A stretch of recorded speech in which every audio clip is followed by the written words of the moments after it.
Karena saya bersama beliau itu dari tahun sebelum reformasi lah, tahun-tahun 96, 97, dan tidak pernah renggang sedikit pun. Pada waktu saya jadi menteri, kebetulan beliau bersedia menjadi ketua tim reformasi tata kelola migas yang dikenal dengan tim pemberantasan mafia migas itu.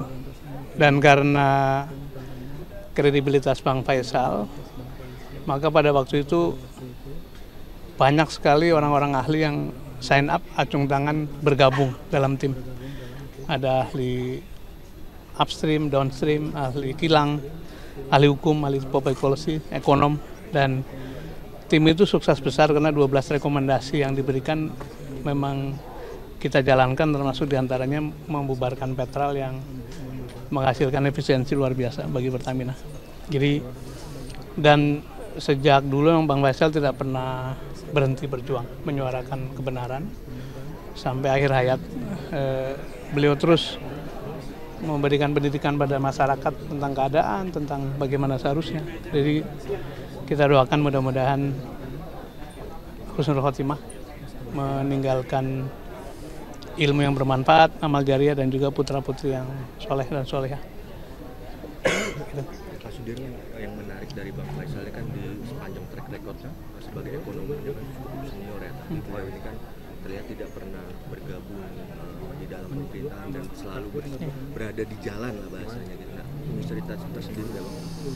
Saya kira itu memang sikap beliau ya, jadi kelihatannya tidak ingin kehilangan independensi, karena bagaimanapun masuk dalam struktur pasti ada tata krama yang membuat kita memang tidak sebebas kalau kita di luar gitu. Tetapi bukan berarti tidak peduli pada kegiatan politik. Misalnya beliau adalah pendiri Partai Amanat Nasional kan, terus sempat maju sebagai cagup. Jadi untuk posisi-posisi yang elected beliau punya perhatian, punya minat. Tapi untuk yang ditunjuk kelihatannya sejak dulu diminta jadi apapun, termasuk ditawari jadi dirjen pajak. Dari itu beliau tidak menerima tawaran-tawaran itu. Dan saya kira negeri ini perlu orang-orang seperti itu yang terus menyuarakan hati nurani masyarakat dari posisi yang bebas. Minggu lalu kan bulan lalu satu podcast di tempat Bang Akbar, kemudian ketemu di satu tempat, lagi mikir mau kumpul-kumpul sebetulnya, mau ngumpulin teman-teman untuk ya membaca situasi lah. Tapi makanya tadi pagi subuh kaget sekali bahwa beliau berpulang dengan cepat. Kita doakan semuanya. Terima kasih Pak. Karena saya bersama beliau itu dari tahun sebelum reformasi lah, tahun-tahun 96, 97, dan tidak pernah renggang sedikit pun.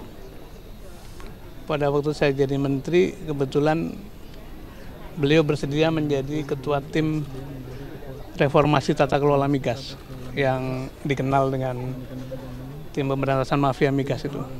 Dan karena kredibilitas Bang Faisal, maka pada waktu itu banyak sekali orang-orang ahli yang sign up, acung tangan bergabung dalam tim. Ada ahli upstream, downstream, ahli kilang, ahli hukum, ahli public policy, ekonom, dan tim itu sukses besar karena 12 rekomendasi yang diberikan memang kita jalankan, termasuk diantaranya membubarkan Petral yang menghasilkan efisiensi luar biasa bagi Pertamina. Jadi, dan sejak dulu memang Bang Faisal tidak pernah berhenti berjuang menyuarakan kebenaran sampai akhir hayat. Beliau terus memberikan pendidikan pada masyarakat tentang keadaan, tentang bagaimana seharusnya.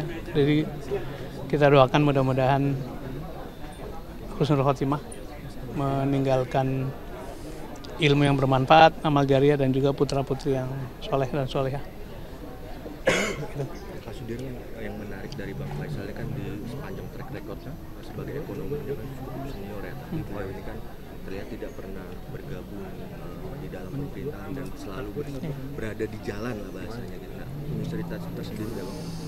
Saya kira itu memang sikap beliau ya, jadi kelihatannya tidak ingin kehilangan independensi, karena bagaimanapun masuk dalam struktur pasti ada tata krama yang membuat kita memang tidak sebebas kalau kita di luar gitu. Tetapi bukan berarti tidak peduli pada kegiatan politik. Misalnya beliau adalah pendiri Partai Amanat Nasional kan, terus sempat maju sebagai cagup. Jadi untuk posisi-posisi yang elektif beliau punya perhatian, punya minat. Tapi untuk yang ditunjuk kelihatannya sejak dulu diminta jadi apapun, termasuk ditawari jadi dirjen pajak. Dari itu beliau tidak menerima tawaran-tawaran itu. Dan saya kira negeri ini perlu orang-orang seperti itu yang terus menyuarakan hati nurani masyarakat dari posisi yang bebas. Minggu lalu kan bulan lalu satu podcast di tempat Bang Akbar, kemudian ketemu di satu tempat lagi mikir mau kumpul-kumpul sebetulnya, mau ngumpulin teman-teman untuk ya membaca situasi lah. Jadi makanya tadi pagi subuh kaget sekali bahwa beliau berpulang dengan cepat. Kita doakan semuanya. Terima kasih Pak. Karena saya bersama beliau itu dari tahun sebelum reformasi lah, tahun 96-97, dan tidak pernah renggang sedikit pun. Pada waktu saya jadi menteri, kebetulan beliau bersedia menjadi ketua tim reformasi tata kelola migas yang dikenal dengan tim pemberantasan mafia migas itu. Dan karena kredibilitas Bang Faisal, maka pada waktu itu banyak sekali orang-orang ahli yang sign up, acung tangan bergabung dalam tim. Ada ahli upstream, downstream, ahli kilang, ahli hukum, ahli public policy, ekonom, dan tim itu sukses besar karena 12 rekomendasi yang diberikan memang kita jalankan, termasuk diantaranya membubarkan Petral yang menghasilkan efisiensi luar biasa bagi Pertamina. Jadi, dan sejak dulu memang Bang Faisal tidak pernah berhenti berjuang menyuarakan kebenaran sampai akhir hayat. Beliau terus memberikan pendidikan pada masyarakat tentang keadaan, tentang bagaimana seharusnya. Jadi kita doakan mudah-mudahan husnul khotimah